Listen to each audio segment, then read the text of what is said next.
What's up, you guys? Super excited to making today's video. It is 6 Etsy hacks or things I wish I knew. Learning on YouTube, learning from different mentors about how people created their shops. There was so much I learned in the past couple of weeks in my first month on Etsy. So I just wanted to kind of like group everything together of the most important things that I learned that I consider kind of like mini hacks that really helped me get my first couple of sales and helped my shop blossom into what it's become. And I'm so proud of it and excited to continue it. And I do really feel like everything that you learn here on YouTube can be essential to helping your own businesses grow. And it's up to us to kind of like take the pieces of information we learn and teach them back to each other. So if you have an Etsy shop, let me know in the comments down below. Post your shop. Let's support each other. Lots of things that we can do to help each other grow. Let's get into the first one I have here. Number 1, wait for ads. Give time for SEO. So what I mean by that basically is when I first started my shop, little did I know that the algorithm hasn't yet picked up my tags yet. It hasn't yet picked up my SEO, meaning the words in my description box, the words in my title, and the words that surround the products that I'm selling. The algorithm needs time on Etsy to understand what your niche is and exactly what you're selling. So to place ads day one on your store would kind of defeat the purpose, because it's gonna place ads on a product that it doesn't know what it is yet. And I didn't realize that until I was learning more research and learning more things about Etsy. So it was too late for me. I'd already spent a couple dollars on Etsy ads. So again, we're all here to help each other. If you haven't started a store yet, or you're starting a store soon, Etsy ads are a great thing. I actually posted the Etsy ads analytics in my 1 month wrap up video for Etsy. And I tell you guys what I made, what I spent, and it really did well for me. It got my store seen, it got me visible. So it did great for me, but I did notice that it came a little bit later. So I probably didn't need to put those ads on the first couple of days. So just a heads up, you can, if you want, to give it a try like I did by accident, but just in case, for sure, what they say is true. Like if the algorithm is not attached to it yet, there's no point, then don't waste your money. Wait a couple weeks, make sure your keywords are in there, your descriptions are filled out, your tags are all filled out to the highest of completion, and then go ahead and throw the ads on and let it work for you in the best way possible. I wish I had done that, but I just found out a little bit too late, but not too late for you if you haven't started yet. All right, number 2, price high and run a sale always. I saw this like tip throughout my research on YouTube and I love it. And it's just something that I become so obsessed with. And from a business aspect, you know, my whole life I've been a shopper. I've been someone who purchases and buys. I never had my own boutique or my own store. And that's what I love about Etsy. It allows me to be like this creative designer, and it feels like I have like my own boutique, my own designs, my own store, my own rules. And one of the things that someone said that they were doing in their own shop was keeping things priced high to make sure that people understand that, you know, you're selling respectable, good products. You don't want to price too low just to match your competitors if you feel like your product might be worth the number that you're thinking of. So don't be afraid to price high. I started off super low with the mentality that I just wanted to get a couple of sales under my belt.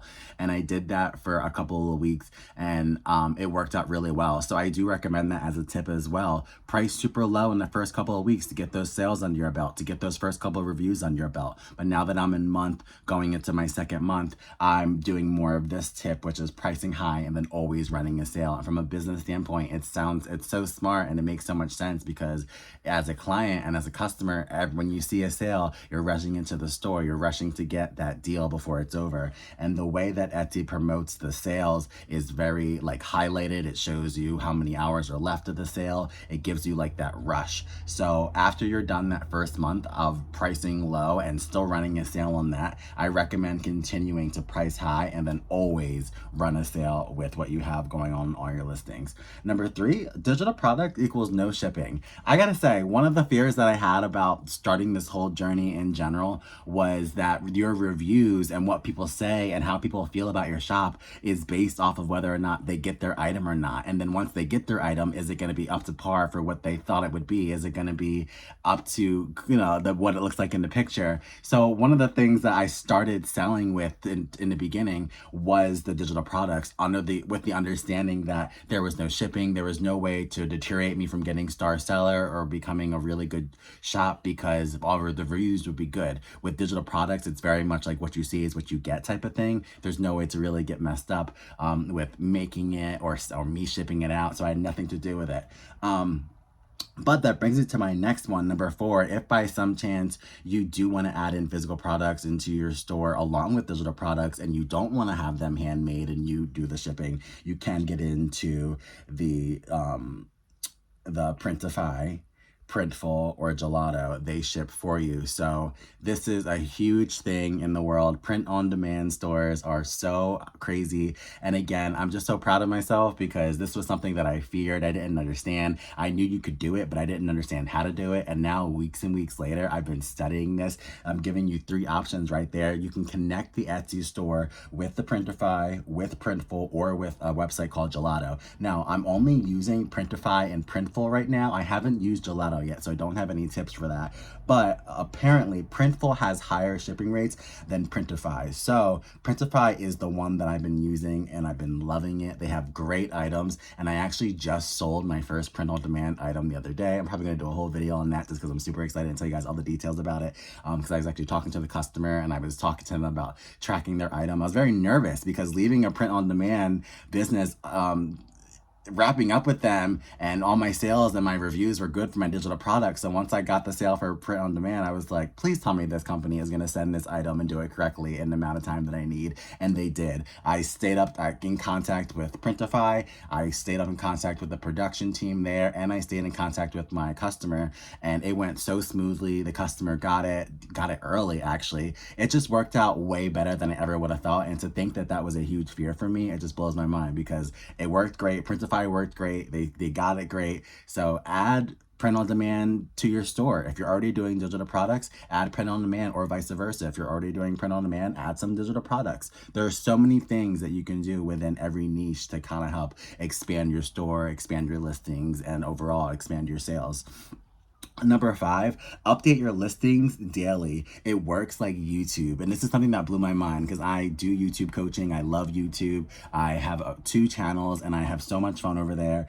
And one of the things that kept my success on YouTube was that consistency. There's an algorithm within YouTube and within Etsy that they actually like when you upload posts. For YouTube, they like when you upload videos. They will favor your videos and promote your videos if they see you doing more, whether they're good or not. They just love your consistency. They love that you're doing videos. Now, if they're better, that gives you the viral moment. That gives you more views. That gives you more of a push. But they really are just happy that you're doing it every day or that you have a consistent schedule. Etsy is the same way. They want to see you making more listings. They want to see you even editing listings, primping things up, editing pictures, adding pictures to the listings, full listings, full tags, full descriptions. They want everything filled out to a T. And when they see that, they reward you. And I heard that once or twice in a couple of my training courses on YouTube, and I took that and ran with it. I was not gonna put all this time into creating this product without, making sure I was doing everything I could. So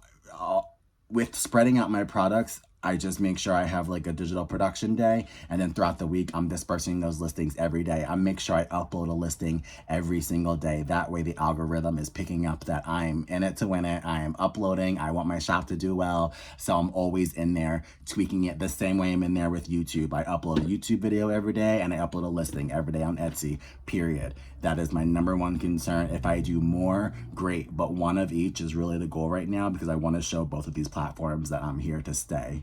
So the last one here, my last cute little tip, praise all milestones and keep learning. I cannot say this more. Like, every little milestone matters. Before I got my first little sale, it was I got a favorite. Someone favorited my shop. They favorited my item. That was enough for me. I let that be like my thing to make me excited. I let that favorite and that fact that somebody was on my shop. They didn't purchase anything, but they favorited an item and I got this interaction with a future possible customer. Let that be a reason to pour a drink. Like, celebrate every little mini milestone and let it boost you to the next level of your success. That is the best advice I could ever give someone, and I wish someone would have given it to me because so many times we look at our competitors, we look at what's around us, and we don't have the things that they have, but it's not about that. It's be in competition with yourself. You started a store out from zero. You're a fresh business owner. You have nothing there. If someone comes along and favorites your shop or favorites 2 items, that's success. Congratulations. And that is something that needs to be rewarded. Reward yourself, give yourself a pat on the back.